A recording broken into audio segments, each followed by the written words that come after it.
Bonjour les physiciennes et les physiciens. Dans cette vidéo, nous allons discuter d'une nouvelle grandeur physique, la tension électrique.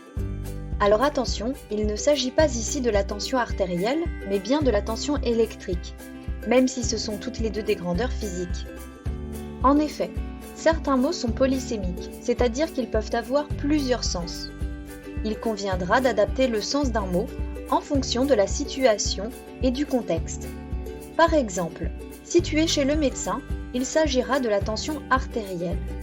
En revanche, si tu étudies un circuit électrique, il s'agira de la tension électrique. Mais alors, qu'est-ce que la tension électrique ? Rappelons que le courant électrique correspond à un déplacement de particules tout au long du circuit. Rappelons également que l'intensité correspond au débit d'électricité, c'est-à-dire au nombre de particules qui passent par unité de temps en un point donné du circuit. Mais comment ces particules sont-elles mises en mouvement ? Imaginons une chute d'eau. Pour mettre l'eau en mouvement, il faut qu'il y ait une différence de hauteur entre le niveau du point de départ, où se situe la réserve d'eau, et le niveau du point d'arrivée. Sinon, l'eau stagne. Eh bien, nous pouvons procéder par analogie avec la tension. Par définition, la tension correspond à la différence de niveau électrique entre deux points d'un circuit. La tension électrique est représentée par le symbole U majuscule. On n'utilise pas le T, puisque le T majuscule symbolise la température, tandis que le T minuscule symbolise le temps ou la durée. L'unité de la tension est le volt, symbolisé par un V majuscule. On notera le résultat d'une mesure de la manière suivante. U égale 4,7 V, avec U qui correspond au symbole de la grandeur physique, 4,7 qui correspond à la valeur, et V qui correspond au symbole de l'unité. Comment se mesure la tension aux bornes d'un dipôle ? La tension se mesure à l'aide d'un voltmètre symbolisé par un cercle dans lequel est inscrit un V majuscule. Comme pour la mesure de l'intensité, nous utiliserons un multimètre. Toutefois, l'utilisation en mode ampèremètre ou en mode voltmètre diffère sur plusieurs points que voici. Tout d'abord, la zone de calibre. En effet, pour mesurer la tension, il faut diriger le sélecteur vers la zone de calibre V continu.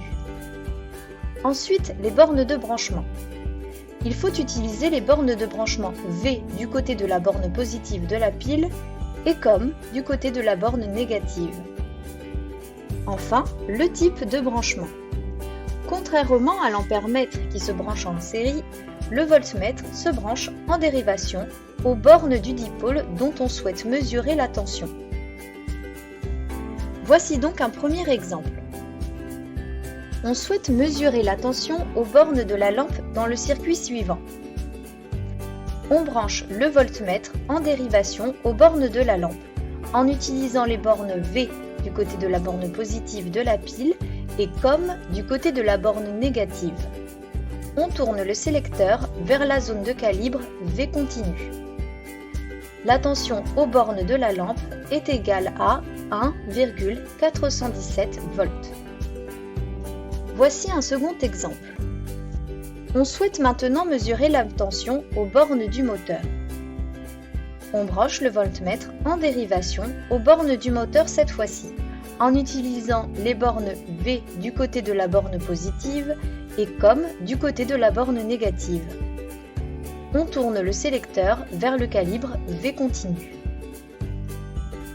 La tension aux bornes du moteur est égale à 2,66 volts. Cela nous amène vers un point de vigilance. Le branchement d'un appareil de mesure ne modifie pas la nature du circuit. Par exemple, lorsque tu mesures la masse de ton corps, la balance ne modifie pas ta masse. Il en va de même pour le voltmètre. Lorsque tu branches un voltmètre en dérivation sur un circuit en série, celui-ci reste considéré comme un circuit en série. Il faudra donc faire la distinction entre la nature d'un circuit et le type de branchement de l'appareil de mesure. Voilà, merci d'avoir regardé la vidéo. À bientôt les physiciennes et les physiciens.